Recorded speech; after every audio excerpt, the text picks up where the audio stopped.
Bona tarda. Bona tarda, sigueu tots benvinguts i benvingudes a Casa Amèrica Catalunya. Avui amb l'oportunitat de la presentació del llibre del Mario Amorós, Salvador Allende, biografía política, semblanza humana, de l'editorial Capitán Swing. Mario Amorós es licenciado y doctor en Historia por la Universidad de Barcelona y licenciado en Periodismo por la Universidad Complutense de Madrid. Acreditado investigador de los personajes más relevantes de la historia contemporánea de Chile, es autor, entre otras, de las biografías de Salvador Allende, Pablo Neruda, Augusto Pinochet, Víctor Jara, Miguel Enríquez o Antoni Lledó. Todas ellas consideradas obras de referencia.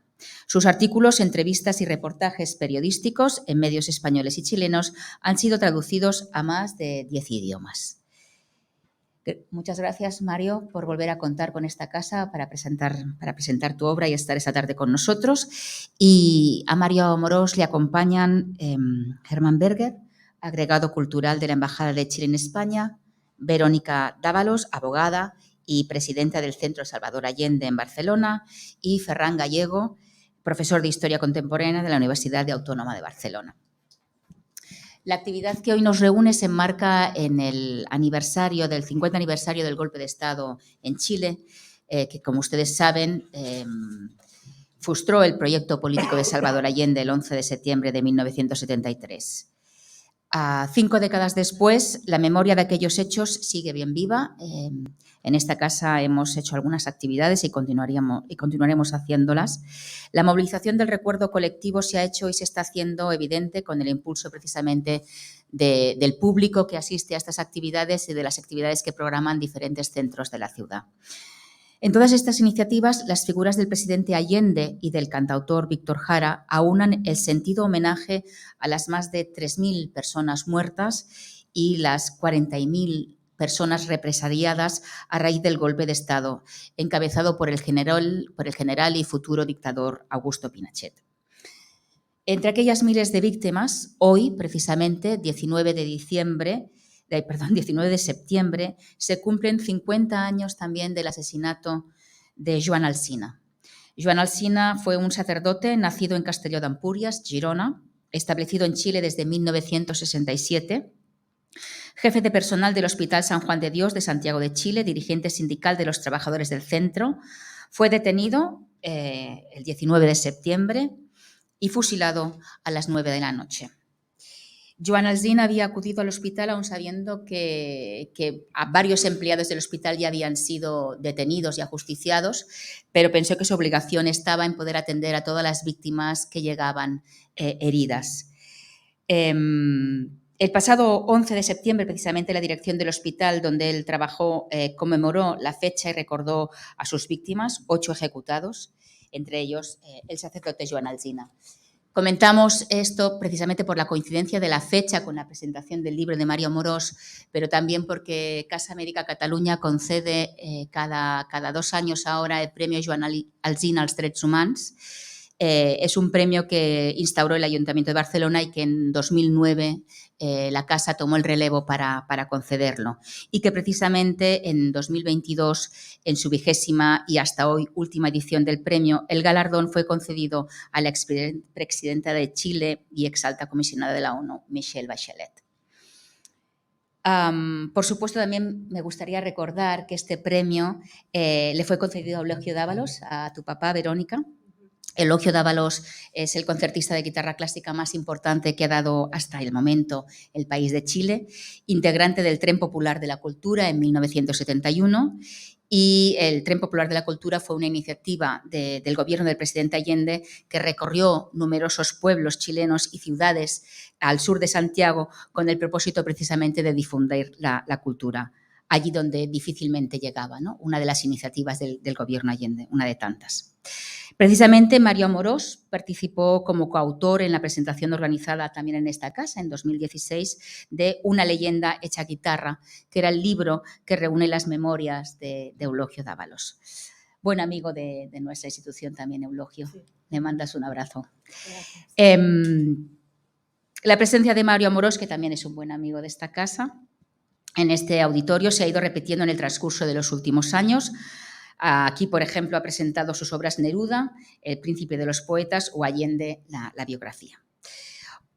Hoy vamos a centrar la conversación precisamente en la presentación de su libro, pero lo que vamos a hacer es, digamos que antes de que Mario Amorós nos presente un poco su libro, hemos invitado a nuestros 3 acompañantes para que sitúen un poco su perspectiva del libro que nos presenta Mario. Entonces vamos como a empezar cada uno y luego Mario, podrías hablar más vastamente del libro y luego abriremos el turno de palabras para el público. Muchísimas gracias por acompañarnos y daría la primera voz a Germán Berger para que inicie. Muchas gracias. Muchas gracias, Marta, a esta Casa América de Cataluña, que es gran amiga de Chile, que siempre nos recibe y permite que distintas expresiones de nuestra cultura y de nuestra política puedan compartirse con el público de Barcelona. ¿Está bien? No, el mío, que y nada, bienvenido a todos acá a esta revisión de esta biografía de Mario, a quien quiero agradecer en nombre también del gobierno de Chile por ser un periodista de investigación serio, riguroso y por su compromiso de siempre con la historia nuestra.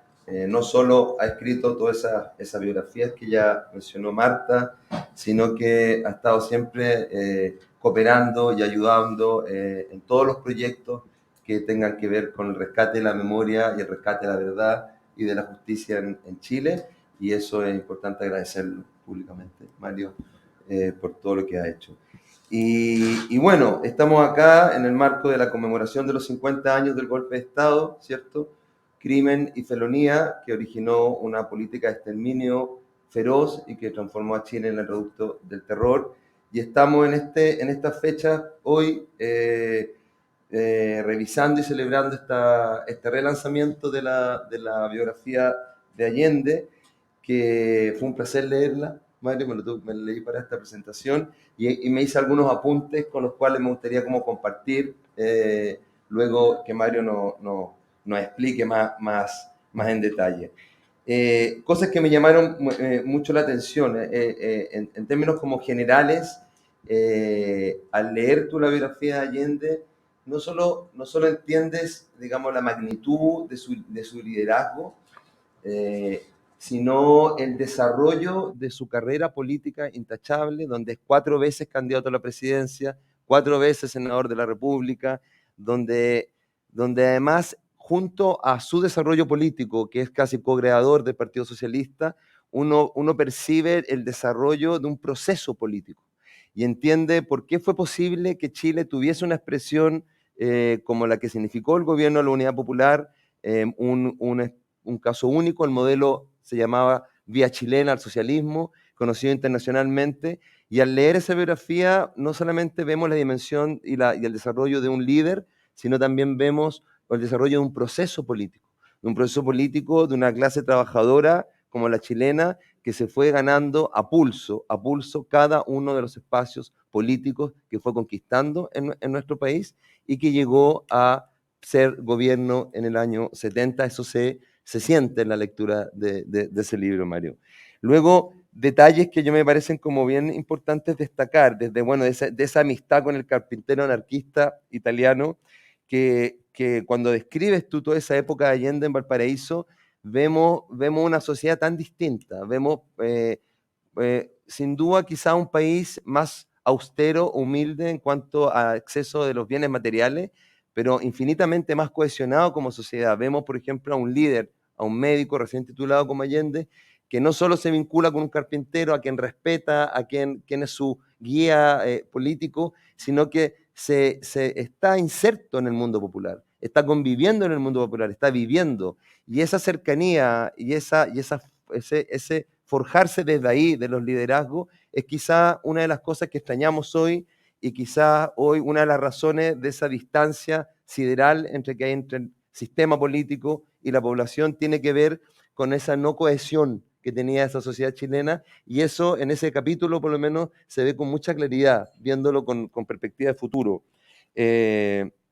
Otra cosa que me llamó la atención, que era cosa impensada hoy día, que hacían lecturas de Lenin, de Trotsky, del Capital, con obreros, digamos, en Valparaíso, como hobby por la noche. Francamente, eso, digamos, hoy día sería, claro, muy difícil de encontrar una cosa así. Luego, dentro de las como cosas que uno va sabiendo de Allende, tengo que mencionar esto porque, bueno, a mí yo no la sabía, lo supe en tu libro, de estas como cosas como adelantadas a su época que tenía el gobierno Allende, como cuando daba pan negro en la Unidad Popular o azúcar rubio, y todos creían que era una cosa terrible, y finalmente, bueno, hoy día sabemos que es mucho más sano. Allende en su tesis, cuando se titula como médico, se titula con una tesis vinculada a la psiquiatría y plantea la necesidad de establecer un sistema público de psiquiatría. Eso en el año 27, 28, digamos, antes de 32, digamos. Y eso nos acabamos de dar cuenta después de una pandemia, nos damos cuenta hoy que realmente es necesario, y Allende lo plantea en el año 32. Y eso, digamos, da una sensación de lo adelantado que estaba y su vínculo con todos los presos, digamos, de Valparaíso, y entender que la psiquiatría, la salud mental, era una necesidad de generar una red pública de cobertura para poder realmente avanzar como sociedad.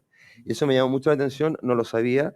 Después sí sabía que también es bien interesante todo su rol como ministro de Salud en la época de Aguirre Cerda, en lo que fue el Frente Popular en Chile en el año 38, donde él fue ministro y donde crea todo el sistema de salud nacional, la red de salud primaria, que a propósito hoy fue fundamental en la vacunación, digamos, esa red asistencial que carece quizás de fondos, pero hay un despliegue hecho, la crea Allende en el gobierno de Pedro Aguirre Cerda, y también la describe Mario con mucha exactitud.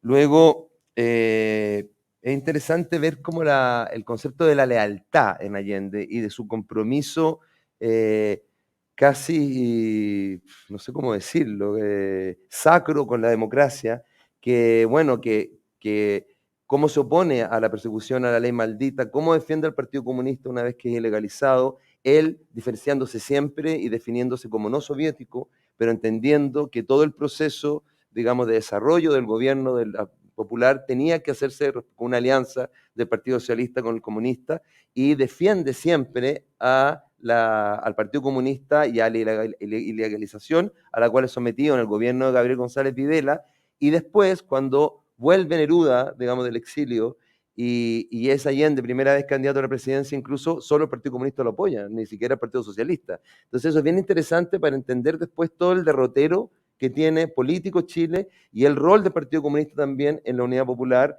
y después, y eso se ve muy claramente cuando describe los vínculos, las alianzas, las dificultades y las diferencias ideológicas que Allende manifestaba con el Partido Comunista, sobre todo soviético, respecto de lo que él creía, de su visión y de este modelo distinto vía democrática, pero con un respeto y una cercanía que también es bien interesante, porque ves cómo él se fue forjando como el líder de los trabajadores, sin ponerse un casco, no sé, sin vestirse como trabajador, sin decir que era un trabajador, sino siendo él mismo un señor vestido de traje, pero se transformó en el representante de los trabajadores en Chile, por su trayectoria, por su compromiso, por su trayectoria política a lo largo de los años, por lo que hizo como senador, por lo que hizo como dirigente durante décadas y décadas de desarrollo político. Eso también es muy importante. Después llegamos a la campaña del 57, ahí vemos esa elección que está Allende a 17.000 votos de salir, el caso del cura de Catapilco, ¿cierto? Que saca 20.000 votos, que está a la izquierda de Allende y que impide que salga Allende electo. Y hay un discurso, hay una frase, un discurso de Neruda que hace el cierre de campaña, que no sé, pero me gustaría compartirlo acá porque me pareció muy bonito, ya que también estamos en Cataluña y Neruda fue cónsul acá y hizo el Winnipeg. Y el año que viene, claro, ahora no lo voy a encontrar. Pero bueno, de aquí se fue a París, y desde París es cuando claro, armó todo el tema de Winnipeg. Bueno, él estuvo de cónsul días en Barcelona. día. Lo nombraron en Barcelona, pero él se fue para Madrid, se las arregló para vivir en Madrid como cónsul. General, como cónsul adjunto en España. O sea que por Barcelona era donde lo mandaron, pero él quería ir a Madrid, donde está García Lorca y los poetas. Bueno, la realidad, por ahí debe estar mi biografía. No, estuvo días. Bueno, a ver, vino de Valencia y antes de Madrid, pero de camino fuera de España. Él pasó aquí días, pero bueno, sí tiene la visita del año, el poema tan bonito creado en homenaje a Alberto Rojas Jiménez en la Catedral del Mar. Puso una vela en recuerdo de su amigo fallecido y él creó ese poema tan bonito de Alberto Rojas Jiménez viene volando, ¿no? Pero el vínculo, su trabajo de cónsul fue fundamentalmente en Madrid. En Madrid. Que estaban allí sus amigos. Estaba allí García Lorca, estaba allí Alberti y estaba, bueno, ese Madrid que lo dio el trabajo como cónsul. Cónsul por un día. Por pocos. Llegó en mayo del 34 y el 1 de junio viajó en tren a Madrid. Y ahí estaba García Lorca en el andén esperándole, con un ramo de flores. Mira, yo no sé, voy a leer un poquito acá, interrumpiéndolo, mucho más interesante los datos que nos cuenta Neruda, digamos. Pero en el Teatro Baquedano, en el cierre de la campaña de ese año, Neruda dice que sabemos, y por eso estamos aquí, que ante todo debe elevarse nuestro pueblo a la dignidad humana que merece, y en esta lucha, en esta convicción combatiente, nos sentimos representados por el doctor Salvador Allende. No queremos seguir siendo escritores de un pueblo que no puede leer. No queremos sentir la vergüenza, la ignominia de un pasado estático y leproso. Queremos más escuelas, más maestros, más periódicos, más libros, más editoriales, más revistas, más cultura. Eso lo decía un poeta que era un líder político que fue senador leyendo el poema, y también eso se ve, y de alguna manera uno comienza a ver el país que era Chile y en la ignominia en que estamos la mayoría, digamos, de los chilenos respecto de este proceso. Siempre uno va encontrando elementos con los cuales nutrirse e ir descubriendo su propia historia, y en eso te agradezco mucho, Mario. Lo único que quería agregar, que a mí me encantan las campañas políticas, que en eso no sale tu libro, que el lema de la campaña de esa elección del 57 era la música de la película El puente sobre el río Kwai. Lo nombro en el libro de Víctor Jara. Ah, viste, no es como pillarlo, Mario. Y fue un éxito esa campaña, digamos.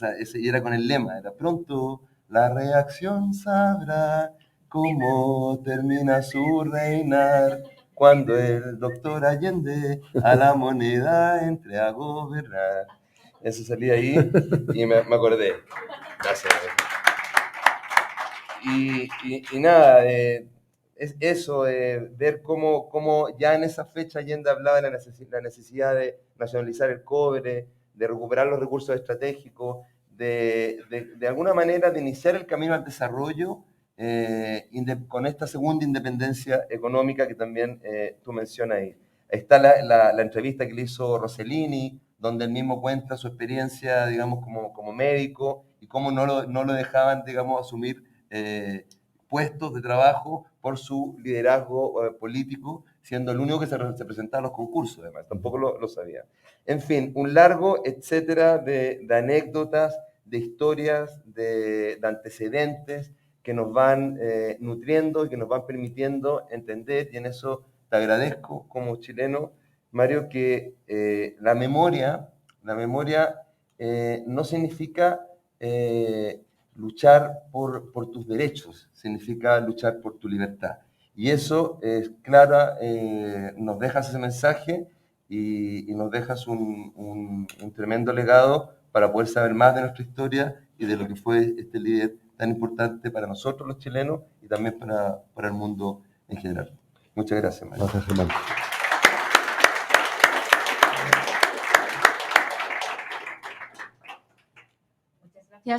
Muchas gracias, Germán.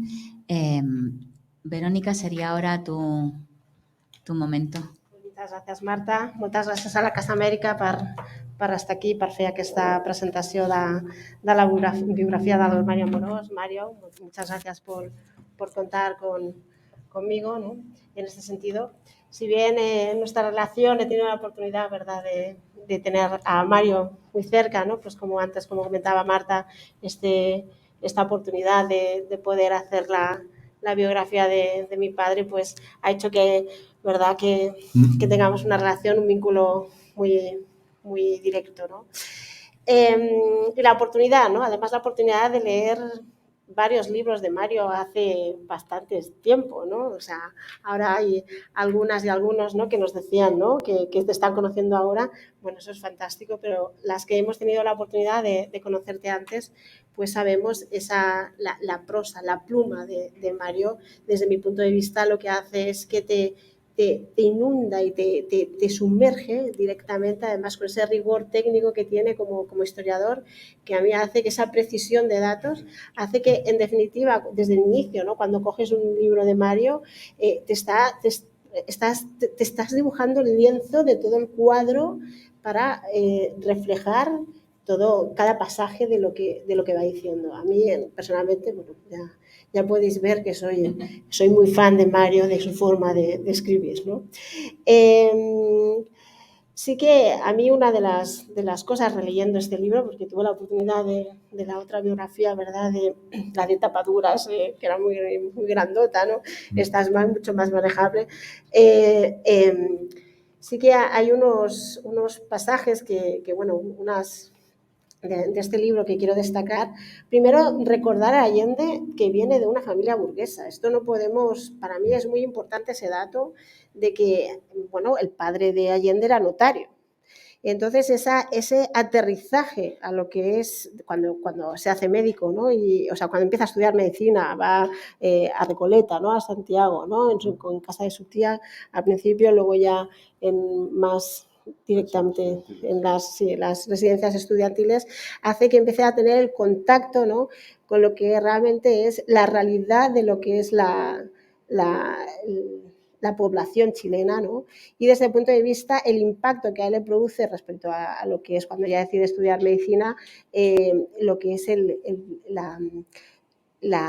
directamente la vulnerabilidad de la población chilena en el acceso a lo que es la sanidad, ¿no? Este para mí me ha impactado muchísimo, ¿no?, de cómo no podía, ¿no?, el pueblo chileno acceder a la sanidad. Sí que es cierto que, para no repetir, porque aquí, ¿verdad?, Germán nos ha hecho realmente su análisis, coincidimos mucho, pero sí me gustaría destacar también en este libro, ¿no?, aparte de todo lo que ya conocemos, ¿no?, como recordamos, ¿no?, partimos de que conocemos a Allende a partir aquí, al menos desde aquí, ¿no?, de lo que sería desde el bombardeo en La Moneda. Sí, lo que me gusta de Mario, cómo de repente va combinando esos capítulos donde te presenta al Allende humano, ¿no?, al Allende persona, con anécdotas que bueno, es que te hacen escapar la sonrisa, ¿no? En ese sentido, a mí una de las anécdotas que me ha gustado mucho, además, como lo explicas, era cuando sabéis que Allende nació el 26 de junio de 1908, ¿verdad?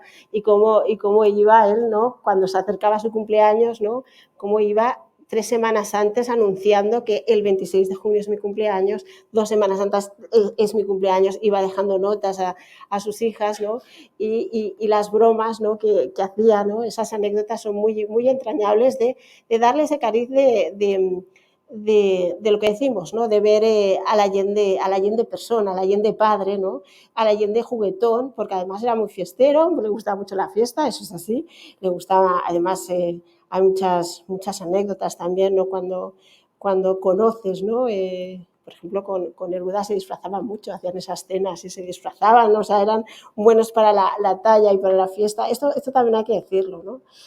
Pero a mí también del libro hay realmente cómo se va forjando, que lo comentaba también Germán ahora mismo, ese recorrido que hace de norte a sur, hace que cuando ves cómo ha ido tantas décadas hasta poder llegar a alcanzar forjar las alianzas con el movimiento popular, ves las necesidades, las precariedades que habían en cada rincón de Chile.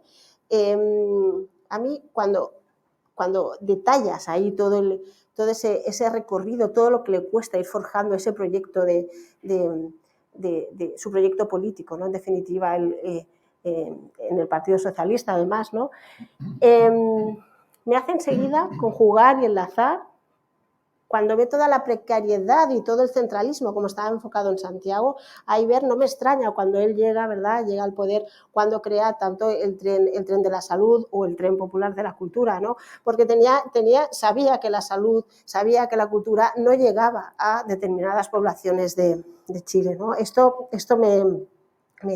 no me ha extrañado. Ahí sí que cuento voy a contar una anécdota a nivel ya más personal, ¿no?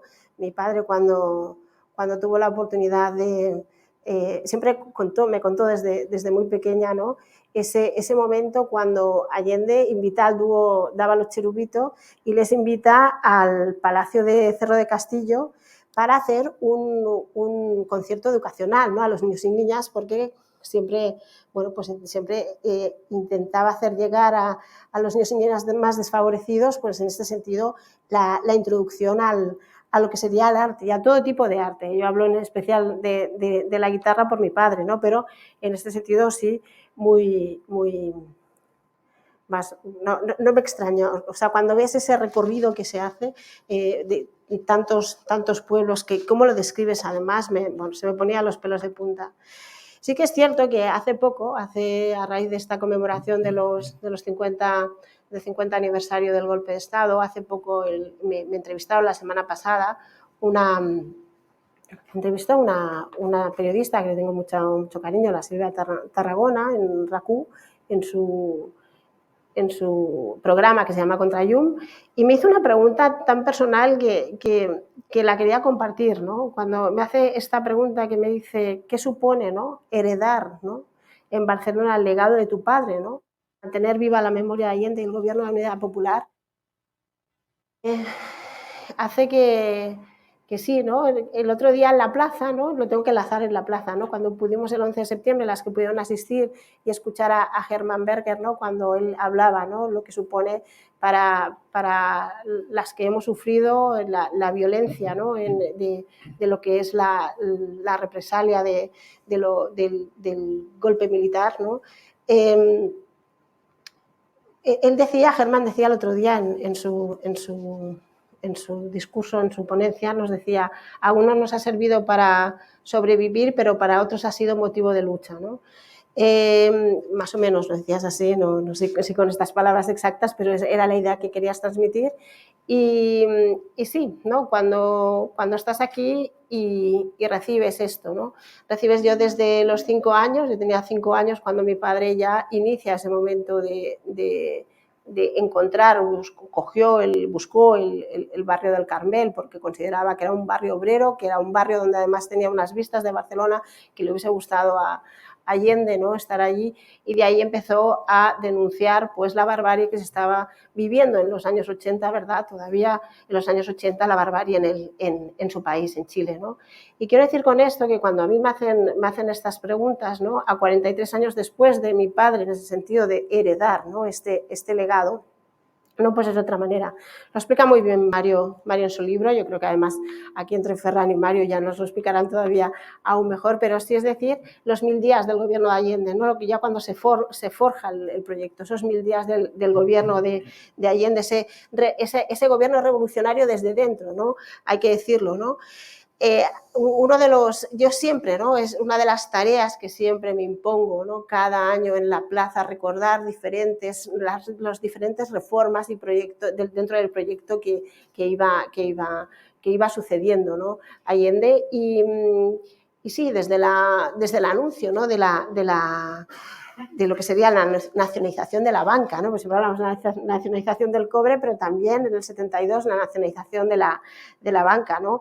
Como además que 2 días después de ese anuncio, ¿no?, sale el gobierno nacionaliza el yacimiento de carbón en Lota, ¿no?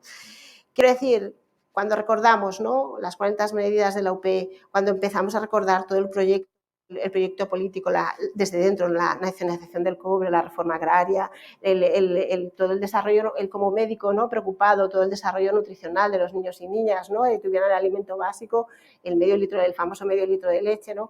Siempre esa memoria mantenerla viva. Y también, ¿por qué? Porque en definitiva, también cuando encontramos un ministerio, ¿no?, como crea el Ministerio de la Vivienda, ¿no?, cuando en ese momento tenemos que recordar que en los años 70 estábamos hablando que había un 60% 40% de la población estaba en una extrema pobreza, un 15% pertenecía a la burguesía.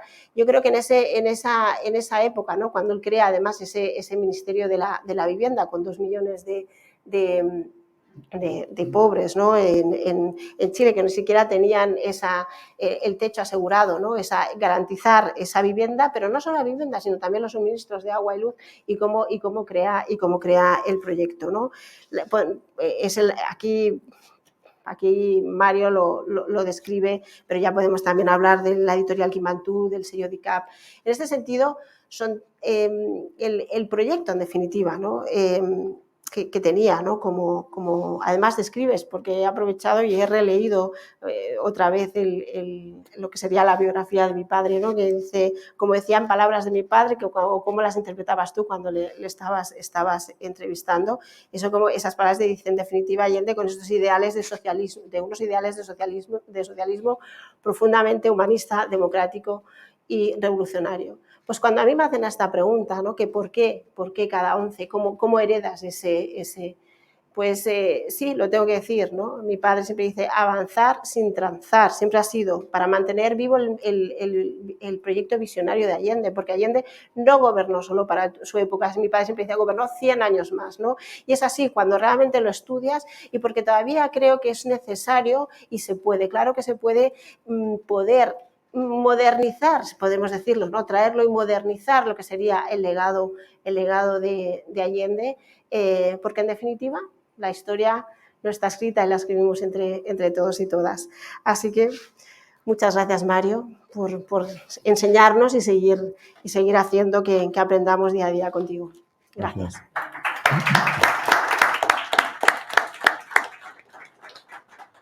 Ferran Gallego, ara seria el teu torn. Muchas gracias por la invitación.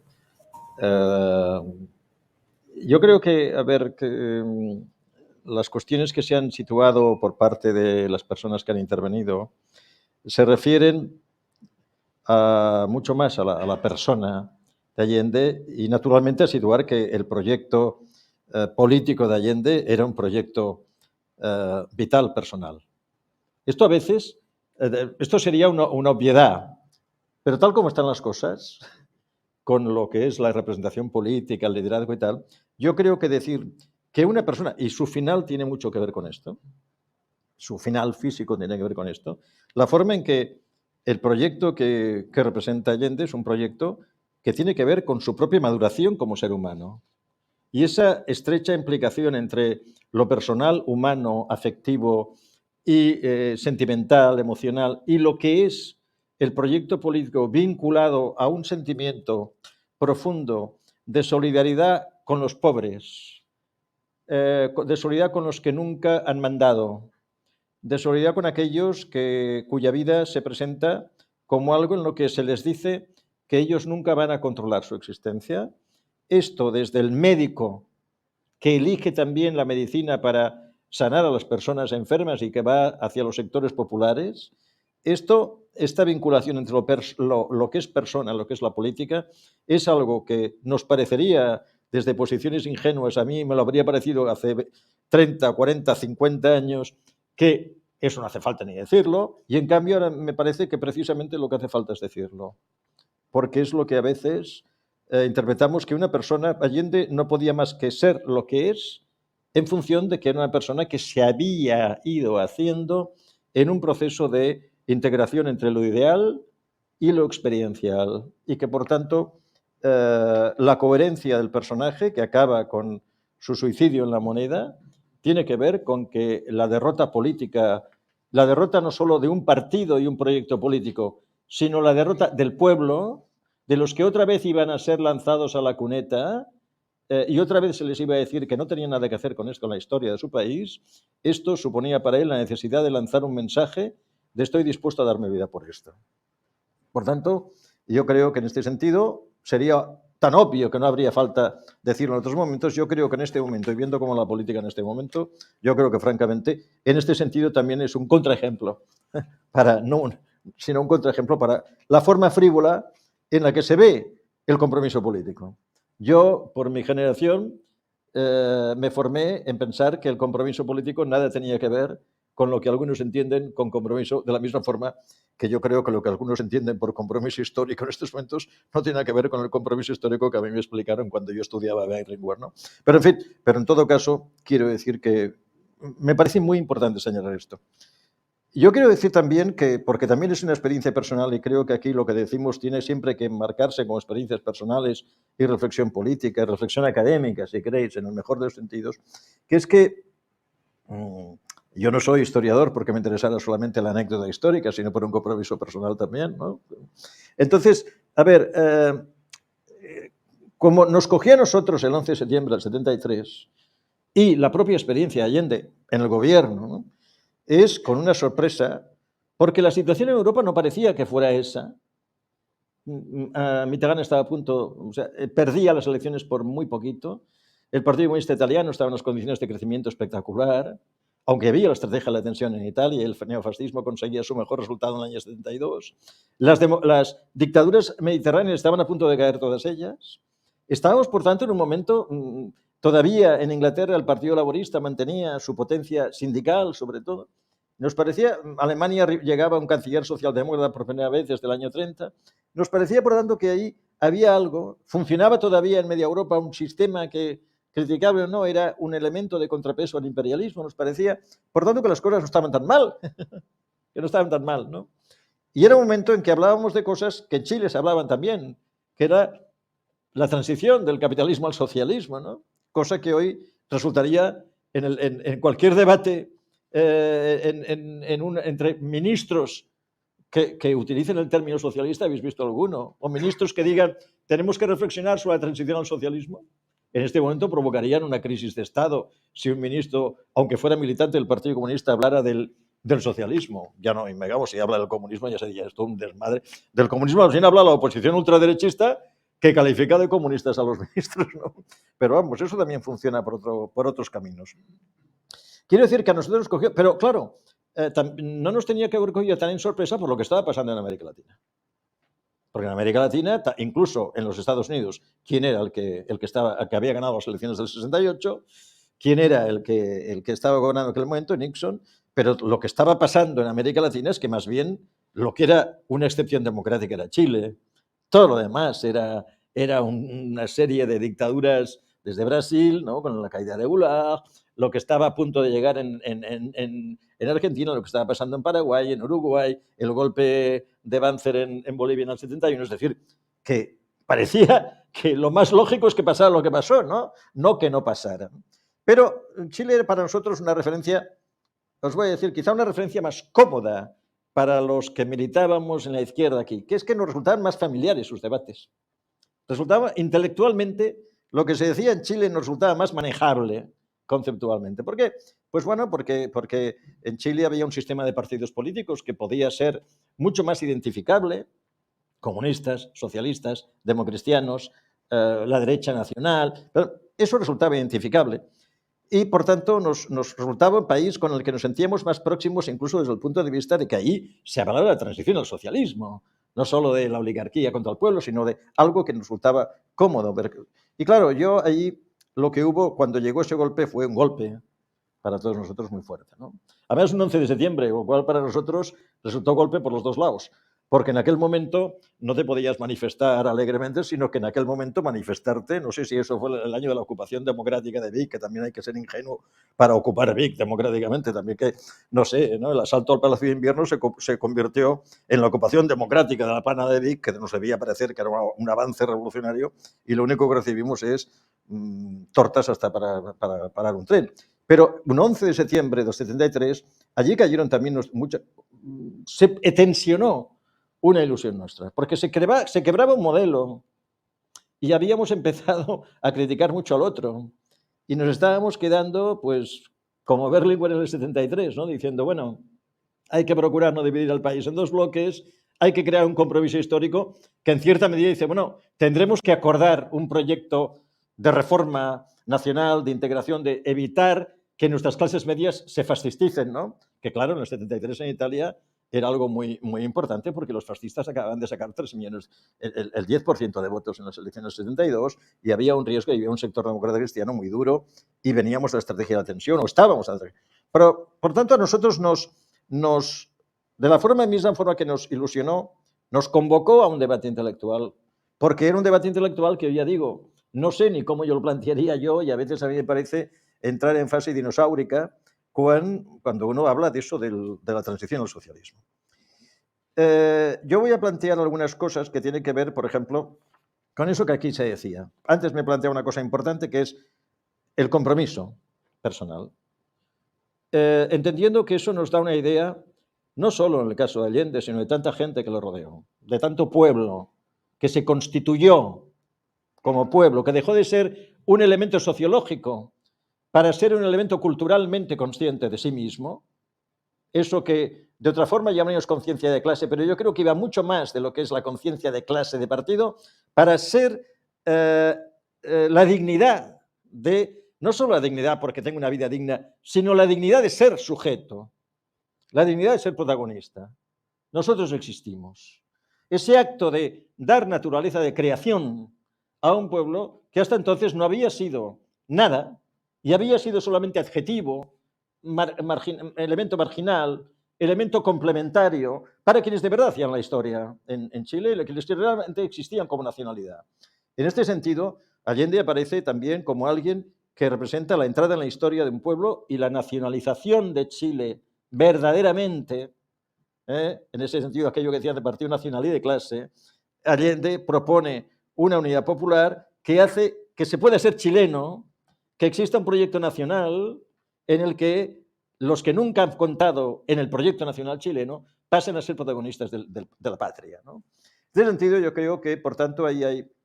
Y en eso, esto lo situaba Germán antes también, como el libro lo que se detecta muy bien es el lento hacerse del personaje y el lento proceso de constitución de unidad popular. No es un proyecto que se pacta, es un proyecto que se vive con sus tensiones, con sus contradicciones, con sus salidas, con su... No sé, en el 52, cuando el Partido Socialista está con Ibáñez, y por eso saca Allende el resultado tan bajo que saca el 5, porque está Ibáñez con un sector importante del Partido Socialista al lado. Pero con sus tensiones, con sus salidas, con decir, no pactaremos nunca, esto es un frente obrero, este es un frente popular, hay que distinguir entre las líneas socialista, comunista, incluso el Partido Radical, que tendrá una importancia muy grande en Chile hasta que realmente llegue a disolverse.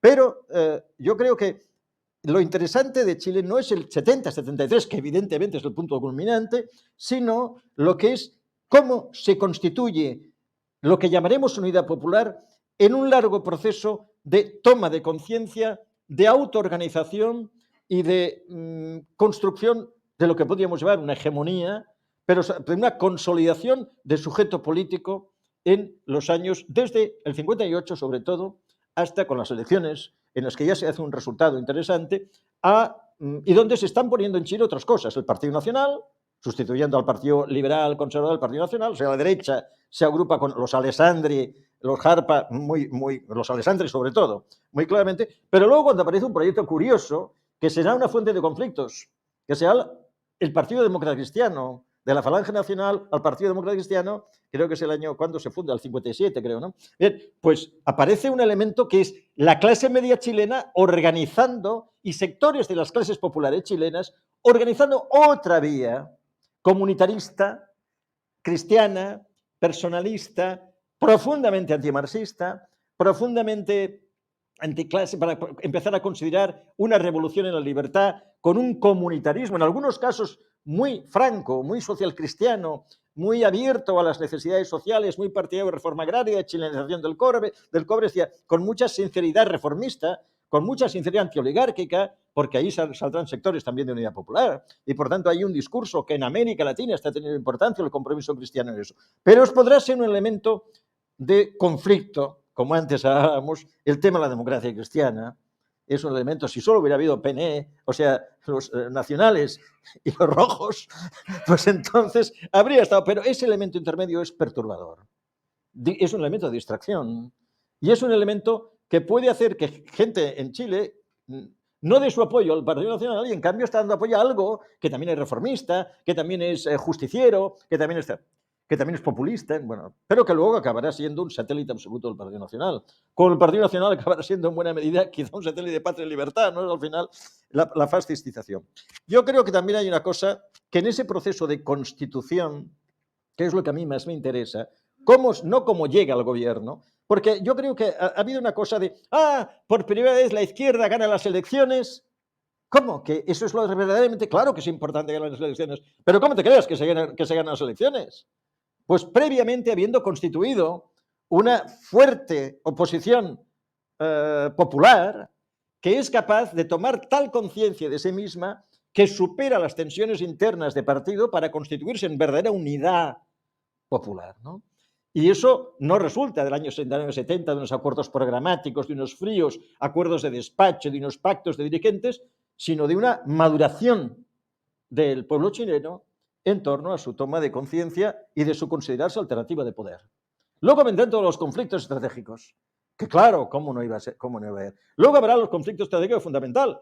Por ejemplo, decir, vamos a construir un bloque histórico, para decirlo en términos pedantes, ¿no?, que se dicen siempre en los ámbitos, el bloque histórico. Bueno, en todo caso, la gran alianza de clases, ese bloque histórico tenía que ser un bloque histórico de clase trabajadora sencillamente, de sectores mineros, bueno, no todos los sectores mineros, porque hay sectores de la CUT que son demócratas cristianos, pero de clase obrera, en el sentido fuerte, ¿no?, de clase obrera, de frentismo de trabajadores, o tenía que ser un proyecto FRAP, un proyecto mucho más amplio que llegara a captar aquellos sectores que fueran realmente ese compromiso histórico que hacía Berlinguer en el 73. Llamamos a que los sectores reformistas que están en la democracia cristiana sean capaces de aplicar su propia propuesta de verdad reformistas, si son antioligárquicos, que luchan contra el imperialismo, que quieren llevar adelante la reforma agraria, que quieren construir ciudadanía popular, que quieren ese proyecto comunitarista. Muy bien, vamos a situarlo con propuestas concretas sobre la mesa y no vamos a cerrar por un principio de prejuicio ideológico, decir, no, estos no son marxistas, estos no entran en el proyecto, no vamos a hacer por un proyecto cultural, por un tema ideológico, sino que los vamos a meter, los vamos a enfrentar a su propia propuesta de decir, nosotros no somos la derecha, somos el reformismo, somos el pensamiento, pero entonces vais a demostrar que no sois la derecha. Ese debate duro que hubo, porque claro, sin duda hizo más frágil el proyecto de unidad popular. Pero, de todas formas, uno quiere señalar que en un momento en que las clases medias chilenas, también clases populares, por la democracia cristiana tenía el 30% de la CUT, ¿no?, clases populares y clase obrera, clases campesinas, el voto femenino, porque ese es un elemento que también tú señalas, ¿no?, el problema del voto femenino para Allende, cómo le cuesta entrar en las mujeres, ¿no?, en el voto de la mujer, y cómo en cambio la democracia cristiana tiene una facilidad mucho más grande para el voto femenino. Eso, pero yo no sé responder a los problemas por ahí, vosotros tendréis muchos más elementos para eso, ¿no? Pero en todo caso, lo que a mí me parece importante es cómo no se consigue vertebrar un bloque histórico, qué es lo que hay que analizar en la conducta de esos sectores populares que no están con la Unión Popular y que han votado Tomic, y que en un momento han votado al Frei que quiere hacer una revolución en la libertad, no al Frei del golpista que casi desde el primer día está obsesionado con cerrar el paso, y es Tomic el que le tiene que decir, no, yo no, y esos sectores de democracia cristiana que dicen, no vamos a cerrar el paso a la votación en Parlamento del presidente, pero Frei ya quería, el mismo Frei que había hecho la campaña y el mismo Frei al que le golpean, ¿no?, al que Roberto Bio le hace el golpe en el 69, ¿no? Pues ese mismo Frei, bueno, se pone absolutamente histérico con la llegada de esto es entregar el país a los marxistas, o sea, y eso no, otros sectores de democracia cristiana, con Tomic, los que le tienen que calmar, cuando la democracia cristiana había tenido un no buen resultado en el 70. Porque eso yo creo que es uno de los elementos que aterrorizan a la democracia cristiana, ver que está perdiendo frente al Partido Nacional. Y eso, después de haber ejercido el poder 6 años, pues naturalmente le está preocupando notablemente. Pero yo creo que ahí está el tema que discutimos en su momento. ¿Y qué tenía que hacer la Unidad Popular? ¿Rendirse? ¿Renunciar a su programa? ¿Retroceder en lo que había sido la conquista de una subjetividad, de una constitución de la clase obrera del campesinado como clase dirigente del país, renunciar a eso o establecer un elemento de rebaja de posiciones para ganarse, para no asustar, para tratar de ganar a sectores ya articulados en una democracia cristiana que sobre todo en el 72 están absolutamente desbocados. ¿Cuál sería? Porque eso lo discutimos nosotros mucho aquí. Porque también a nosotros nos atañía. Porque estábamos saliendo de una dictadura, estábamos planteando alianzas de clase, estábamos planteando Asamblea de Cataluña, estábamos planteando hasta dónde tenía que llegar la constitución de un bloque democrático antifascista, antifranquista, que fuera acompañada, que no hiciera perder absolutamente las cuestiones de clase y que no se limitara a poner como elemento de clase la movilización, pero que renunciara a los objetivos políticos propios. Ese debate de cómo construir bloque y cómo mantener independencia, cómo se constituye el pueblo, en definitiva, es uno de los elementos que a nosotros también nos derrotaron, yo creo. Y que hizo estallar, por ejemplo, el Partido Socialista Unificado en el año 80, pero porque venía de determinadas derrotas. Yo creo que podríamos señalar, lo señalas tú muy bien, algunas cosas que son mucho material para el que quizá llega por primera vez a la historia de Chile, digerir muchísima cosa. En la convención del Partido Radical, en la declaración del Partido Socialista como marxista-leninista, nada menos. Imaginémonos al Partido Socialista Obrero Español declarándose marxista-leninista. Bueno, en el 79 dejó de declararse hasta marxista. O sea, imaginemos algo así, el PSOE declarándose marxista-leninista. Bueno, y además, alguna idea, bueno, ¿y qué, no? La aparición del MIR en el 65, la pérdida de la izquierda a la democracia cristiana, que para mí es un desastre. Por mucho que se incorporen al gobierno, el MAPU, la escisión de la democracia cristiana hace retroceder hace que sean cada vez menos influyentes las posiciones. ¿Hasta qué punto eso podría realmente la democracia cristiana cambiar, no su carácter, sino su estrategia? ¿Cómo se mueve la democracia cristiana? ¿Cómo pasan las posiciones en las que puede sentirse cómodo Tomic o se puede sentir cómodo Garretón o se puede sentir cómodo Gumucio a posiciones golpistas? ¿Qué pasa con la base social de este sector? ¿Qué pasa con las clases medias chilenas? ¿Qué es lo que ocurre para su proceso de fascistización? Y entonces, ese proceso es por la ofensiva revolucionaria del gobierno. ¿Se debe la retórica de la oposición a la movilización de la oposición, cuando toma la calle la extrema derecha, las caceroladas, el movimiento de los gremios, la toma es lo que crea una inercia de... También hay una movilización nuestra. También nosotros nos movilizamos sindicalmente. También nosotros hacemos una huelga, yo recuerdo la huelga del teniente. También los demócratas cristianos de la CUT son trabajadores y están haciendo una huelga de clase al gobierno de Unidad Popular. Eso es una situación de una complejidad que a mí, porque realmente al final decir, bueno, ¿qué teníamos que hacer? Renunciar al proyecto, entregar el poder a la democracia cristiana, renunciar en agosto, cuando los diputados demócratas cristianos consiguen introducir el 22 de agosto la propuesta de que Allende se ha salido totalmente de la democracia, de la Constitución, y por tanto hay que echarle. ¿Qué teníamos que hacer? Irnos. Eso es lo que siempre nosotros yo no he sido capaz. Yo tenía muchas respuestas en el año 73. Ahora solamente tengo preguntas. ¿Será que estoy madurando? ¿Será que estoy mejorando intelectualmente? ¿No? En el 73 las tenía todas. Bien, yo creo que eso son las... Hay otra cosa que quiero plantearte, Mario. Es, tú lo puedes hacer esto, ¿no? ¿Qué actualidad tiene Allende? O sea, para los debates nuestros, de la izquierda, los debates de la Unidad Popular, ¿de qué forma se actualizan? Para mí tiene un elemento de actualización muy clara, que es la construcción del pueblo como sujeto. Este es un elemento de actualización. En cambio, hay elementos de actualización que me resultan más complejos porque nadie está planteando la transición al socialismo. Nadie está planteando ni siquiera un discurso anticapitalista. Es cierto que por pura acumulación de reformas podemos poner aprietos al capitalismo, pero ¿alguien está insertando eso en una propuesta de superación del sistema? ¿O es que esperamos que el sistema se supere sencillamente por un proceso de gravitación, de pura gravitación universal, en el cual la simple acumulación de cuestiones concretas acaben construyendo una gran cuestión universal? No lo sé.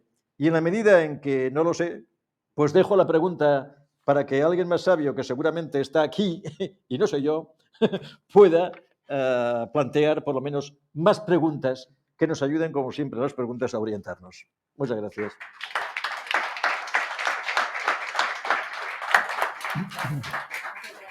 Gracias, Ferran. Bueno, Mario, después de esta introducción que ha tenido tu libro con tres voces muy diferenciadas, pero que todas realmente han estado buceando en esta biografía política y semblanza humana, es tu turno. Gràcies, Marta. Bona tarda. Gràcies a tots per vindre. Gràcies a la Casa Amèrica una vez más. A Marta, a Francesc Montserrat, a tots els companys i companyes de la Casa Amèrica, que ja fa més de 10 anys que m'acollixen sempre a Barcelona. Gracias a Germán Berger, agregado cultural, compañero, hijo de dos personas entrañables para mí. Una que no la conocí, pero que he leído artículos suyos en la prensa chilena. Carlos Berger, gran periodista, víctima de la dictadura de Pinochet, y una mujer admirable como Carmen Herz, y muy querida en Chile y muy reconocida, ¿no? Diputado hoy del Partido Comunista. Gracias también a Verónica Dávalos, hija de Eulogio, una persona entrañable para mí, que tuve la suerte de conocer su historia y de poder escribirla. Y gracias al profesor Ferran Gallego, un historiador que admiro, uno de los historiadores, una referencia, no solo el contenido, sino también por la forma de escribir. Bueno, difícil para mí hablar de Allende, llevo haciéndolo varias semanas y además después de esas exposiciones, ¿no? Yo creo que Ferran, primero Germán y Verónica han hablado mucho de Allende anterior al año 70, cosa que es muy interesante, muy importante. Yo he hecho siempre un esfuerzo por hablar de un Salvador Allende que no es el que la gente conoce. Es el Salvador Allende, evidentemente es una biografía, pues recorro toda su vida, su trayectoria política es muy interesante, porque además obviamente está entrelazada con la historia de Chile y nos habla de un hombre de familia burguesa o acomodada. Perdón.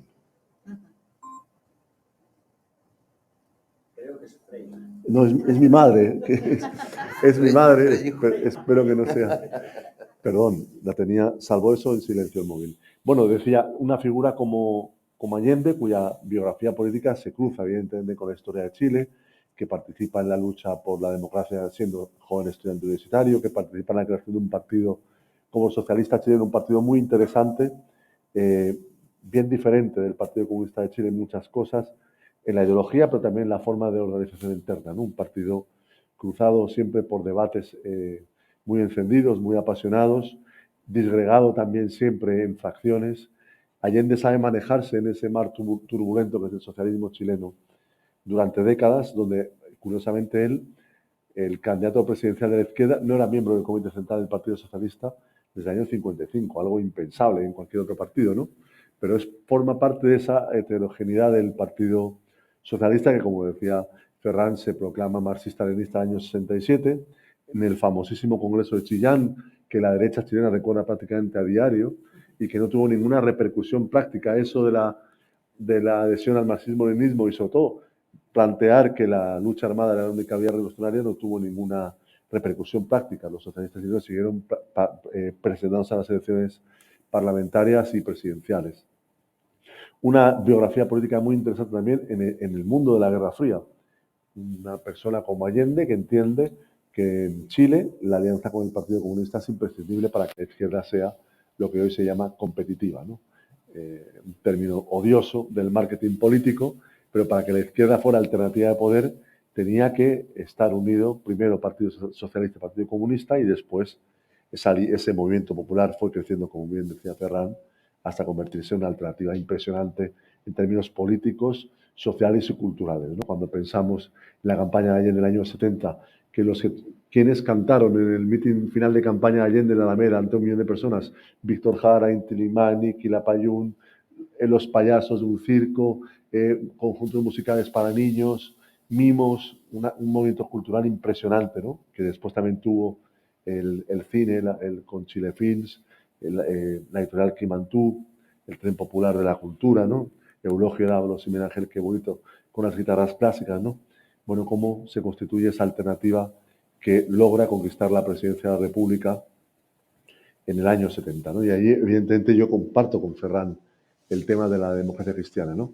En los últimos años se han digitalizado 2 archivos muy importantes, el de Patricio Leguina Zócar, que miré al completo para los años de la Unión Popular para un libro titulado Entre la araña y la flecha, que solo está aquí en ebook, se publicó en Chile. Es un análisis de la oposición política a Allende, desde Patria y Libertad hasta la democracia cristiana. En el caso de la democracia cristiana, vi el archivo de Patricio Elwin, el de Eduardo Frei Montalva, que se conserva en papel, el de Gabriel Valdés. En el caso de Patria y Libertad, tenía un periódico. Fíjate si había libertad de prensa, que tenían un periódico, Patria y Libertad, que se conserva prácticamente completa la colección en la Biblioteca Nacional de Chile. Y para el caso de la derecha, hay archivos muy incompletos, pero algo hay también, ¿no? Sobre todo de los conspiradores civiles para el golpe. Es muy interesante eso, ¿no? De las redes civiles que apoyan el golpe de Estado. Es uno de los temas claves, porque Allende es elegido presidente de la República en el Congreso Nacional con los votos de la Unidad Popular y de la democracia cristiana. Hay una negociación política entre Allende y la democracia cristiana, y los debates de Ferran de esas semanas, las actas están digitalizadas en el archivo provincial. Es muy interesante porque hay sectores de la democracia cristiana que incluso llegan a plantear integrarse, pedir a Allende que acepte la integración del partido en el gobierno. Pero se impone la tesis mayoritaria de solo respaldar la investidura de Allende con un acuerdo político y pidiendo unas garantías democráticas a Allende, cosa que no había pasado nunca en Chile y que Allende acepta. Pero no estaba en el clima de la época, ni en la democracia cristiana, ni en la izquierda, una negociación en el principio del gobierno, ¿no? Allende entendía que era posible lograr un acuerdo con la democracia cristiana para aspectos claves del proceso, y lo dice en innumerables ocasiones. Él tenía amistad, no solo con los sectores progresistas, amistad personal, sino con el propio Frei Montalva. Habían sido amigos durante años, incluso sus familias. Chile era un país muy pequeño, veraneaban en una localidad costera, Algarrobo, y había una cercanía personal, eran políticos más o menos de la misma generación, además. Frei nació en el año 11, Allende en el año 8, y habían convivido en el Senado durante muchos años, ¿no? Entonces, Allende estaba convencido de que era posible, además, una democracia cristiana que hablaba de socialismo comunitario, de lo que tampoco ya se habla, no sé, y que tenía un discurso, bueno, popular, pero claro, también era un partido sostenido y planteado por Washington, por diferentes gobiernos norteamericanos, como la alternativa a la izquierda marxista. Un partido que recibió durante 12 años millones de dólares de Washington para ser no un aliado de Allende, sino la alternativa o la oposición a Allende. Entonces, en la izquierda no estaba, en el año 70, la percepción que yo tengo es que ha llegado el momento. Ha llegado el momento hemos competido, hemos ganado la presidencia de la República, igual que antes ganaron la derecha y la democracia cristiana, y ahora es el momento de la izquierda. Ahora es el momento de desplegar el programa político. Ahora es ese momento, además, con la historia que tiene la izquierda en Chile, de las masacres obreras de principios de siglo, de toda esa historia de Recabarren, de la persecución, de la ley maldita, de Pisagua. Bueno, ha llegado el momento. Y se pone en marcha el programa de una manera asombrosa. Es decir, en un año se hace una labor de gobierno impresionante, ¿no? Ahí se está publicando en Chile por un historiador, Jorge Magasic, un gran amigo que vive en Bélgica. Él tenía un proyecto de historia de la Unión Popular en 4 volúmenes. Ha publicado los 4 volúmenes, pero solo llegan años 70 y años 71. Al final van a ser 8 volúmenes, ¿no? Y es una historia muy metódica, que espero que se pueda comprar acá en ebook, pero si vais a Chile o que os la traigan, publicada por Lome Ediciones, una gran editorial de izquierdas, una historia que va al detalle, van a salir como 2000 páginas, ¿no? Entonces ahí uno encuentra, y Jorge Magasis hace ese análisis, pocos gobiernos han hecho lo que hizo Allende en el primer año, ¿no? Verdaderamente impresionante, y algo que destaca muy bien Ferran y que yo comparto, ¿no? Algo que es la subjetividad, el protagonismo de esa parte de la sociedad chilena, que es que estaba convencida y de que había llegado el momento de, bueno, esa utopía que en los años 60 parecía al alcance de la mano, que en Italia o en Cataluña o en España, en el caso de nuestro país, estaría al alcance de la mano una vez terminada la dictadura. Bueno, esa utopía que dio sentido a la vida de tantas personas y que dio sentido a ese movimiento popular en Chile, está ahí, al alcance de la mano, el año 70-71, ¿no?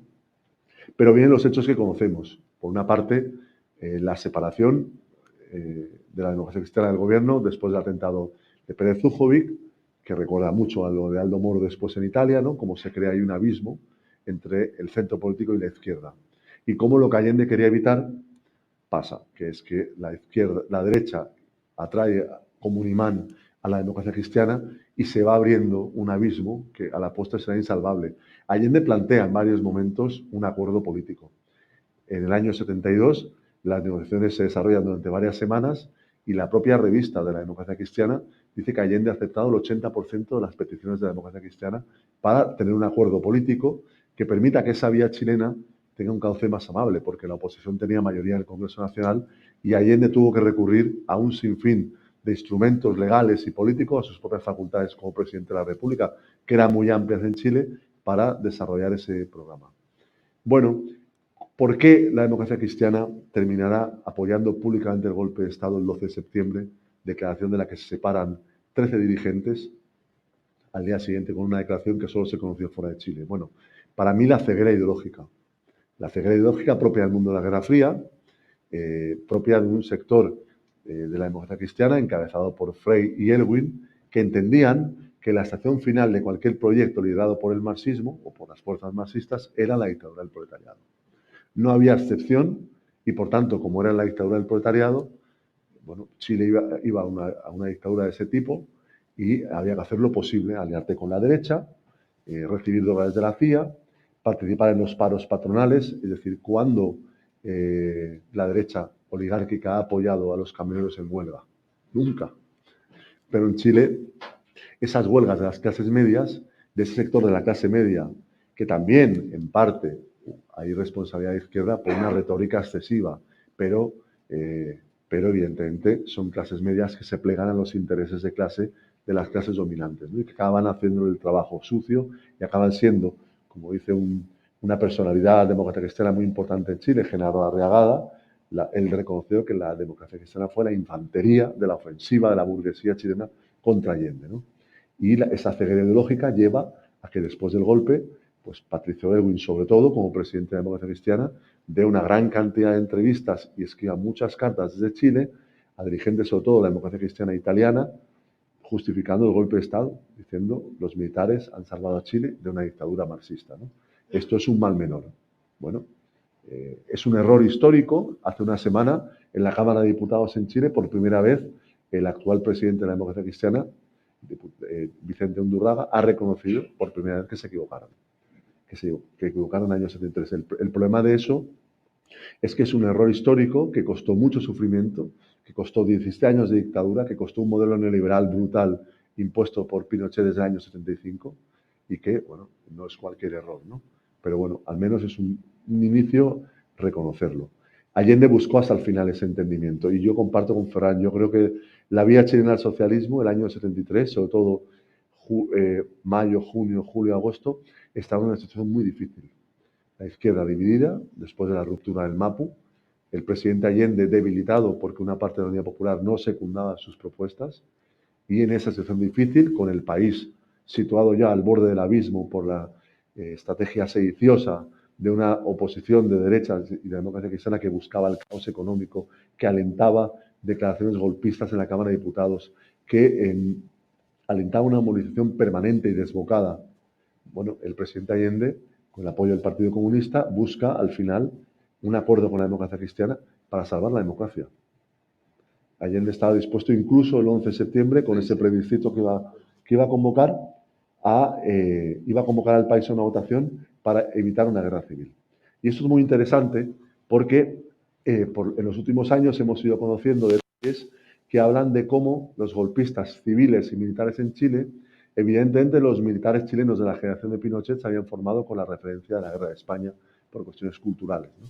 También las guerras mundiales, pero la guerra de España era algo que estudiarían durante décadas, ¿no? Un ejército que se divide y que el país va a una guerra, evidentemente, porque hay una intervención de las potencias fascistas que entregan armamento a los sublevados y después la República recibe más tarde la ayuda soviética y pueden desarrollar de 3 años.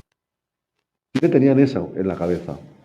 Van en agosto del año 73 a Brasil, conspiradores cercanos a los golpistas de las Fuerzas Armadas, a preguntar una serie de cosas a la inteligencia militar brasileña. Por ejemplo, si en el caso de que en Chile hubiera una guerra, Perú invadiría el norte de Chile para recuperar los territorios de la Guerra del Pacífico, ¿no? Y además, Patria y Libertad, que han salido de Chile después del tanquetazo van a Brasil a pedir armas, como lo hicieron los conspiradores monárquicos en España con la Italia de Mussolini, como sabemos por Ángel Villar, ¿no? Van a Brasil a pedir, si les entregarían armas en el caso de que Chile llegara a una guerra civil. Y además, la tarde del 10 de septiembre, esa tarde Elwin ya puso por escrito que sabía que venía el golpe al día siguiente y puso por escrito que Frei lo sabía. Una tarde del 10 de septiembre, desde los oficiales comprometidos con el golpe, pregunta a la embajada norteamericana algo que les obsesionaba, es decir, ¿qué va a hacer Estados Unidos si en Chile hay una resistencia de izquierda, hay sectores de las Fuerzas Armadas que resisten al golpe? Nos van a reconocer diplomáticamente, nos van a apoyar. Bueno, la derecha, civil y militar, los golpistas, se preparan para una guerra civil. Y el presidente Allende quería evitar la guerra civil, quería evitar el baño de sangre. Tenía amigos republicanos y sabía lo que era una guerra civil, republicanos españoles. Y Neruda, en las últimas intervenciones públicas por televisión y en entrevistas de prensa, llama a evitar una guerra civil, porque él sabía lo que era. Eso porque había estado en Madrid en el verano del 36, cuando Madrid es bombardeado desde el aire, ¿no? Por tanto, yo creo que a 50 años, desde la izquierda y desde personas que simplemente son demócratas, hay que rescatar la dignidad democrática de Allende. El proyecto de la Unidad Popular, a pesar de los errores, fue el resultado de una larga acumulación de fuerzas políticas y sociales, de la unidad popular, un concepto muy importante para la izquierda siempre, y recuperar la figura del presidente Allende y la aspiración a un socialismo que superara los límites de la socialdemocracia, que planteara dejar atrás el capitalismo con la participación y la conciencia entonces de los sujetos históricos, la clase obrera, el campesinado, los sectores urbanos marginados, que fueron los protagonistas de ese proceso. Muchas gracias.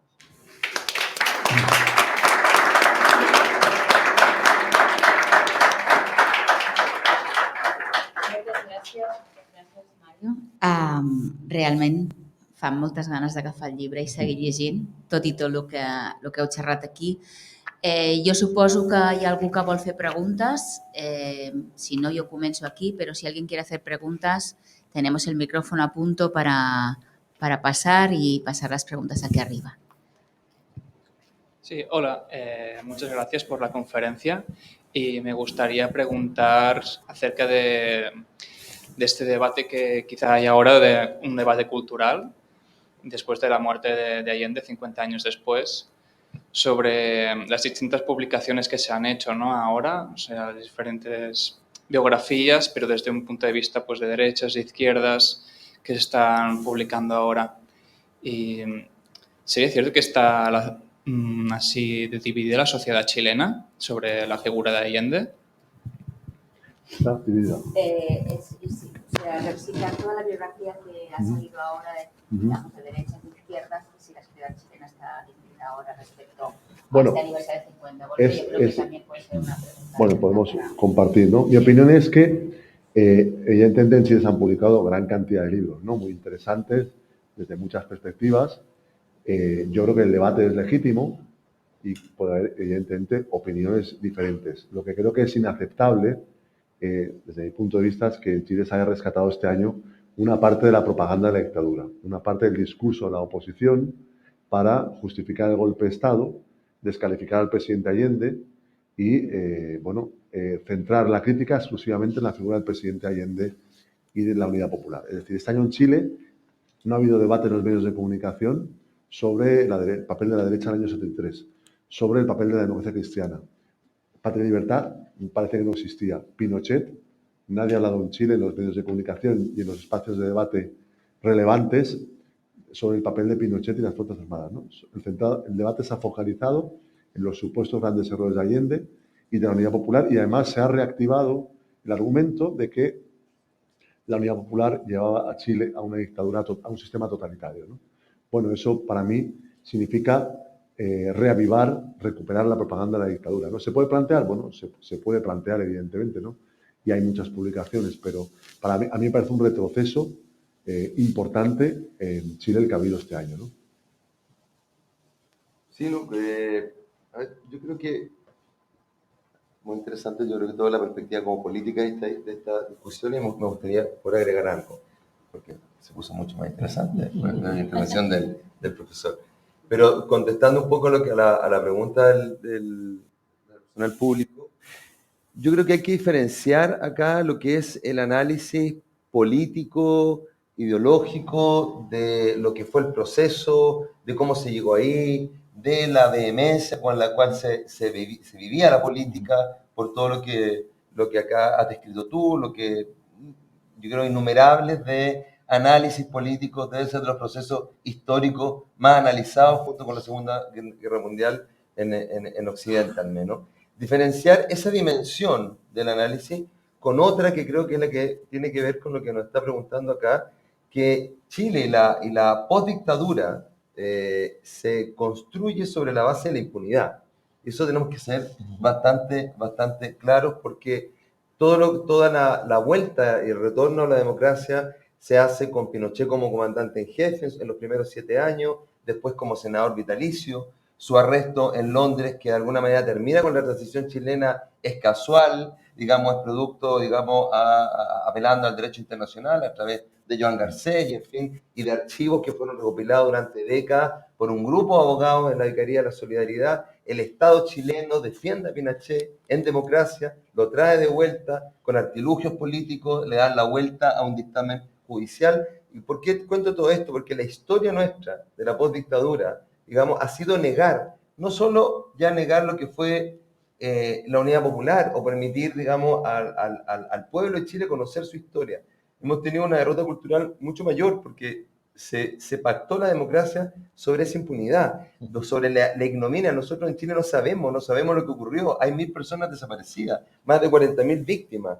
Hubo violaciones sistemáticas y hoy día, a los 50 años, la ultraderecha que está en el gobierno festina con eso. O sea, el gobierno, perdón, que está la ultraderecha que está en el Parlamento, por suerte no está el gobierno, que está en el gobierno, festina con eso. O sea, niega los crímenes y de alguna manera revictimiza a los familiares. Habla de leyenda urbana, las violaciones a mujeres cuando eran técnicas sistemáticas. Hablan de eventuales detenidos desaparecidos. Eso está pasando ahora en Chile. Entonces, el negacionismo avanza, ¿cierto? De una manera feroz, no solo en Chile, sino en el mundo, y ha sido una situación muy lamentable, donde se ha librado una batalla. Yo creo que la autogestión y las manifestaciones de miles de personas han impedido, digamos, que esa batalla la ganara otra vez esos sectores que relativizan y justifican el golpe de Estado y toda la política de exterminio que vino después. Entonces, finalmente, estamos en un momento como país muy complejo para poder, digamos, construir nuestro futuro sobre la base de la verdad. Nos falta mucho todavía por caminar. Y en ese sentido, para decir algo positivo, digamos, en este momento, el Plan Nacional de Búsqueda que planteó el presidente Boric es la primera vez que hay después de 50 años, que hay una política pública de Estado que está destinada no a ser una pantomima de buscar cuerpos que los familiares sabemos que fueron desenterrados y lanzados al mar, sino de identificar la verdad desde que el momento de la detención de la persona a su destino final. Ni siquiera eso sabemos con certeza. Miles de detenidos no sabemos cómo se fueron, en qué circunstancias fueron detenidos y dónde fueron asesinados y las circunstancias de su crimen. Esa es la realidad. Y ese paso como política pública es muy importante porque al ser una política pública, los gobiernos que vengan van a tener que mantenerla y aplicarla, y es un paso hacia adelante en una sociedad que ha negado lo que ocurrió y que se ha forjado sobre la impunidad. Entonces, desde esa perspectiva, hace aún más difícil el recorrido como sociedad para que podamos superar y podamos enfrentar el mañana y el futuro sobre base sólida. Y de esa perspectiva lo que hace Mario, evidentemente, es un aporte para la sociedad nuestra muy relevante, que sobre todo por generaciones que crecimos en la dictadura y que tenemos referentes de lo que fue este proceso, realmente el nivel de ignorancia, de conocimiento respecto de lo que fue la Unidad Popular es muy grande, es bien sorprendente. Hace poco, este año, se dio la Batalla de Chile, que es de los pocos documentos que hay de lo que es la Unidad Popular, audiovisuales me refiero, y había una sorpresa, digamos, gigantesca, nunca se había dado en Chile. Entonces, esa es la realidad que cuesta entenderla acá, pero esa ha sido un poco lo que ha ocurrido en estos años de la post-dictadura, de la transición a la democracia en nuestro país. Y ya para no alargarme más, quiero hacer un apunte nomás. Yo creo a todo lo que se ha dicho acá, que comparten algunas cosas, es muy interesante el análisis político, pero no hay que olvidar que el gobierno de Salvador Allende sufrió un sabotaje una semana antes de comenzar, donde se asesina al general Schneider, general de ejército constitucionalista. Entonces, y no hay que olvidar que este golpe de Estado no habría sido posible nunca sin la connivencia del gobierno de Estados Unidos de Nixon, sin el dinero de la CIA directamente a Agustín Edwards, dueño del Mercurio, y eso está, no lo estoy diciendo yo acá, está demostrado por el informe Church del Senado norteamericano y por cientos de archivos desclasificados de la CIA, y eso finalmente, aparte de la vehemencia, la vigilancia, el debate y las circunstancias muy interesantes que planteas tú respecto al posicionamiento de las clases medias y la democracia cristiana, su escisión como partido, en fin, todo lo que ocurría ahí, finalmente lo que hizo posible y lo que hizo viable. El imperialismo. Claro, fue, digamos, el apoyo y la indicación en un contexto de Guerra Fría de Estados Unidos, donde desde los mandos medios a los generales de ejército de Chile fueron formados en Panamá en la Escuela de la América desde los años 50. Entonces, de alguna manera, esas ideas que habían respecto de la eventual división del ejército, hoy día vemos como casi un cuento, digamos, de niño, de hada, digamos, que no era viable y no había por dónde. Entonces es súper interesante, yo creo, también ver que la vehemencia en el discurso político obedecía, como dices tú, a una sociedad muy politizada, que tenía opinión política, que tenía cultura política. Sí. Un pueblo que era sujeto, que, como dices tú, se forjó en un siglo para poder llegar a ser dueños de su destino, porque ese era un gobierno del pueblo, donde el pueblo era sujeto y era actor y era protagonista de su cambio. Fue un siglo que duró y que permitió llegar hasta ahí.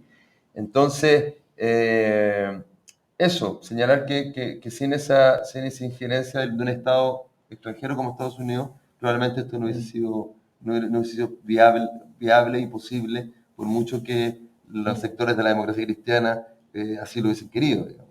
Sí, sí. Ese punto. Sí. Yo, el tema, claro, porque el tema era la soberanía. O sea, la toma de conciencia del pueblo, la toma de conciencia del pueblo soberano. Exacto. ¿No? Sí. Parando en Chile, aquello que vive Chile mierda, no es que aquello que pues es, no sé, la nacionalización de la clase obrera chilena es una nacionalización que inmediatamente lo pone en conflicto con el imperialismo. Exacto. En ese sentido. Con la ITT. En ese sentido es clase nacional porque estamos por la soberanía de este país. Exacto. Esto en otros países latinoamericanos se situaba en un tema de determinadas formas de populismo donde los fenómenos de integración de un proyecto político se hacían con una clase obrera mucho más dependiente, mucho más desdibujada, que no tenía proyecto propio, que se sumaba a, ¿no? Cook en los sindicatos peronistas. Oiga, general, conviértase usted en el líder de la clase obrera. Sí, ya lo soy, pero no voy a ser el líder de una clase obrera que quiera un proyecto de clase, ¿no? Que era un proyecto del pueblo, esa forma del pueblo como destitución de la clase, ¿no? En el caso del peronismo, pero aquí había la idea del pueblo como afirmación de la clase, no como institución de la clase, y la idea de la clase obrera es una clase nacional en el sentido de que exige la soberanía frente al imperialismo. Eso no era tolerable. No. No era tolerable. Por otro lado, dice Allende, como dices tú, lo dice Allende el día que asume, que dice que esta es la segunda independencia de Chile, porque es la independencia económica. Y en el fondo la nacionalización del cobre, la reforma agraria, lo más curioso es que ninguna de esas transformaciones por las cuales se le hace el golpe a Allende después vuelven atrás. Solamente que van a un sector de la población que es la derecha financiera, que es la que se enriquece. Hay dos periodos en que se enriquece un sector de la población en Chile, en la independencia de Chile de España, y ese. Porque todas las empresas del Estado se le entregan a un sector de la población. El área social, ¿no? El área social y económica. No se retrocede en el proceso de reforma agraria, porque ese es un proceso de modernización en términos productivos, ni tampoco en la nacionalización del cobre. Luego hay otra cosa que cuando se hablaba también tú planteabas de qué forma el pueblo ha quedado, o sea, la pérdida de nuestra propia historia. Es que las dictaduras no se crean para gobernar un paréntesis. Las dictaduras no se crean para decir, mientras haya una dictadura, pues esto va a ser así. Y luego cuando acaba la dictadura vamos a volver a como estábamos en el 70. No, Esto no es así, y esto lo sabemos muy bien aquí. Aquí ha habido culturas políticas que han desaparecido como resultado de la derrota republicana en el año 39. Por ejemplo, la cultura libertaria, por ejemplo, un determinado tipo de republicanismo de clase media, avanzado, laico, fueron derrotados para siempre. Fueron arrancados, ¿no?, de cuajo. Pero en el caso de las dictaduras están para eso. La imagen extraña de decir, bueno, es que las dictaduras están preparando su punto de salida. Entonces, no es una interrupción, no es un paréntesis la dictadura, es la apertura de un proceso en el cual se va a conseguir un grado de terror, primero, un grado de liquidación física de los cuadros políticos. ¿Sí? Se va a despojar de los elementos de vertebración política a una sociedad. Se hizo en España, se va a hacer en Chile también. Es decir, vamos a matar a aquellos que podrían reconstruir. Primero, el terror de ver lo que son capaces de hacer a los demás, no solo a mí, y por tanto, mejor que yo. Pero, por otro lado, hay otra cosa, que es la destrucción de la confianza, que era lo que más había brillado, y ahí la vehemencia, creo yo, en el año 70. Por fin ha llegado el momento. Ese ha llegado el momento era el resultado de un largo proceso de afirmación en el que unas veces se perdía, pero había llegado el momento que habíamos ganado incluso en el propio sistema electoral. Pero aquí había un elemento que lo que arrastra en el 70 es la ilusión, la confianza. Podemos cambiar a veces con unos grados de ilusión, en fin, pero una magia de construcción, de creación de una cultura. Somos la cultura dominante en este país. No hemos construido solamente una victoria electoral, hemos construido toda una autoconciencia, una cultura propia. De ahí la importancia de los artistas, de los cantores, de los sectores que están participando, recogiendo cultura popular y convirtiéndola en cultura nacional. Pero lo que es importante es el terror, la destrucción de esa confianza que había en el 70 al 73. Es decir, hemos sido derrotados. Y que esa derrota no sea solamente una derrota política, una derrota hecha con la fuerza, sino que acabe disgregando esa confianza en un grado de apatía, de ya sabemos que no se puede cambiar, esto es injusto pero esto está así, o de destrucción de aquellas redes de conciencia que se habían generado, sobre todo desde los años 30, hasta llegar a la explosión del año 70. Por tanto, las dictaduras están para eso, no están para gestionar un periodo de la historia. El franquismo no existió para gestionar lo que pasaba desde el 39 hasta el 75. El franquismo existió para destruir culturas obreras y la ilusión obrera y los ateneos libertarios y las casas del pueblo y el afán por la cultura y para colocar a la clase obrera no en las condiciones de la derrota del 39, sino en las condiciones del pacto del 77, ¿no? En todo caso, nosotros sabemos cómo se sale de dictaduras así también, con una gran impunidad, ¿no? Con una amnistía en el 77, con una gran impunidad y con ministros de Franco respondiendo, o sea, auténticos personas que habían firmado penas de muerte, estando con responsabilidades en el área económica, en el área gubernamental. Pero yo creo que esto es muy importante señalarlo porque creo que es algo que nunca se señala tan a fondo, que es la destrucción de la confianza de un pueblo en sí mismo.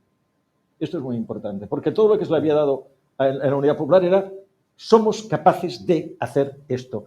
Pues no sois capaces y además os vamos a destruir vuestra confianza y al final incluso os vamos a destruir de tal forma que ni siquiera vais a ser conscientes, ¿no?, de lo que erais. No vais a pedirlo, sino que no vais a ser conscientes de lo que... Y eso es la función cultural, esa es la función cultural de las dictaduras. Una destrucción total del tejido social. Sí. Claro. No sé si tenemos tiempo para... Sí, tenemos tiempo para una pregunta más. Gracias Casa América, gracias Francesco por la sostenida relación para con Chile, ¿no? Que al escucharlo veo mucho apasionamiento, veo muchas verdades. Yo tengo dos acepciones, ¿no? La una de un viejo dirigente argentino, ¿no?, que enseñaba que quienes ven las cosas de afuera tienen un 20% de asertividad y un 80% de posibilidades de equivocarse. Yo creo que hay que tenerlo muy, muy claro en el referente del diálogo, en la conversación, el respeto de la conversación, ¿no? Lo segundo, yo mirando la convocatoria que tenemos escrita atrás, me recuerda mucho a aquello de Ortega y Gasset, ¿no? Nosotros somos producto de las circunstancias. Y yo creo que no se ha hecho un análisis de la circunstancia del periodo de Allende de fondo, ¿no? Los 70 son el resultado internacional de una serie de acontecimientos. Tenemos una socialdemocracia que era una socialdemocracia clásica, como enarbolada por Willy Brandt, Olof Palme, ¿no? Donde hay un avance en esa sociedad referente en alguna medida, ¿no? En ese mismo periodo tenemos una España franquista, ¿no? Con tremenda ascendencia en América Latina. Un Portugal colonizador que estaba luchando los pueblos de Angola y Mozambique por su liberación, Sudáfrica con Inglaterra. O sea, Allende yo creo que es una compilación de hechos internacionales que va conformando su estructura y su semblanza. Yo creo que es muy importante destacar lo que estaba pasando en el mundo, si no pasamos a idolatrar una situación muy localista que quizás es muy pequeñita en relación al contexto internacional, ¿no? Y yo creo que hoy día también hay un antecedente súper importante a destacar, ¿no? Que ustedes lo han referido, es decir, el rol de los Estados Unidos de América, que hoy día se ha ido diluido, incluso en esta gobernanza. Hoy día en Chile se está diluyendo el rol de Estados Unidos en América Latina, el golpe y sus consecuencias. Es muy grave lo que está sucediendo. Hoy día, este gobierno invita en primera plana a Estados Unidos a la celebración de los 50 años y no nombra, por ejemplo, a países que acogieron a millones de chilenos refugiados y perseguidos, ¿no? Como los casos de Cuba, Suecia y para qué hablar de otros países, ¿no? Entonces yo creo que hoy día en Chile está pasando muy grave. Yo quiero hacer una sola pregunta, Mario. Tú has dicho que este año ves un retroceso. Yo coincido con el retroceso. Ahora yo quisiera que ampliaras un poco más esa visión del retroceso, porque yo creo que estamos en una situación bastante delicada en Chile. Bueno, gracias. Lo primero, evidentemente, en una exposición de 5 personas no se pueden tocar todos los temas. Y es verdad que el contexto latinoamericano sí está en mi biografía de Allende. Evidentemente está la revolución cubana, está la relación de Allende con Ho Chi Minh, va a haber la Vietnam en el año 69, y está todo el contexto de la Guerra Fría, ¿no? Evidentemente. Pero no nos hemos referido a eso, que es muy importante.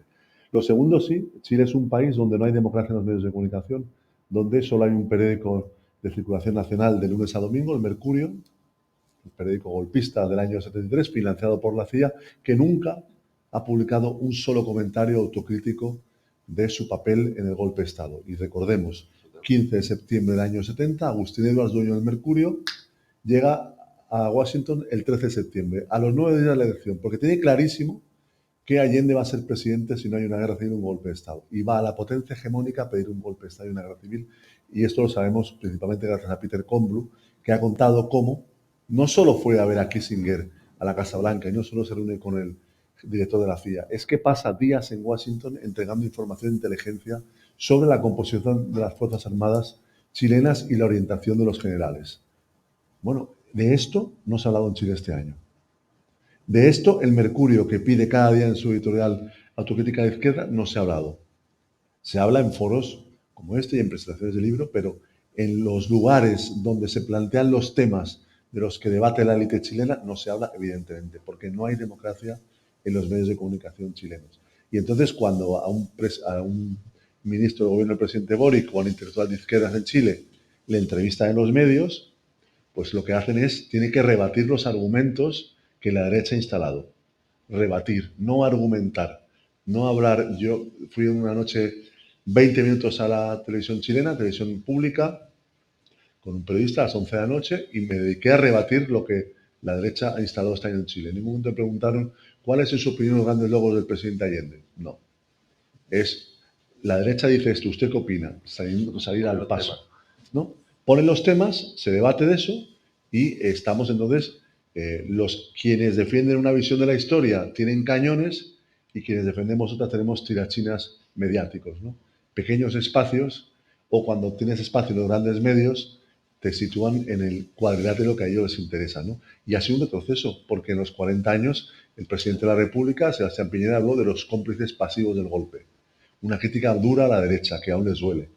Y para los 30 años, un partido pinochetista como la UDI se atrevió a plantear una propuesta mínima, evidentemente criticada por el momento hecho, pero se atrevió a hablar de las violaciones de los derechos humanos, ¿no?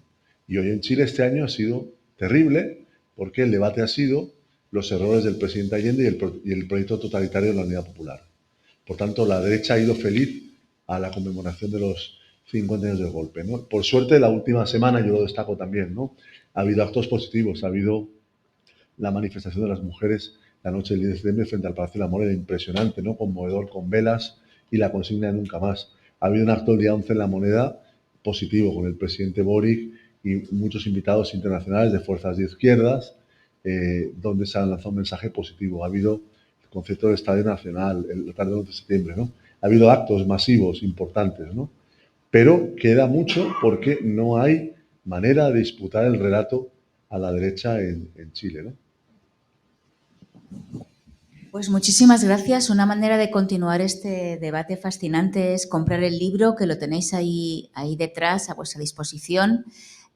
Creo que también esto último que decías, Mario, hay que ponerlo en contexto histórico. Creo que esta situación de que hay una narrativa que está instalada y es general en todo el mundo, no es una cosa solo que esté sucediendo en Chile. Así que agradecemos mucho que espacios como estos que hacemos en Casa América Cataluña sean contestados con público como ustedes. Muchísimas gracias. Buenas noches.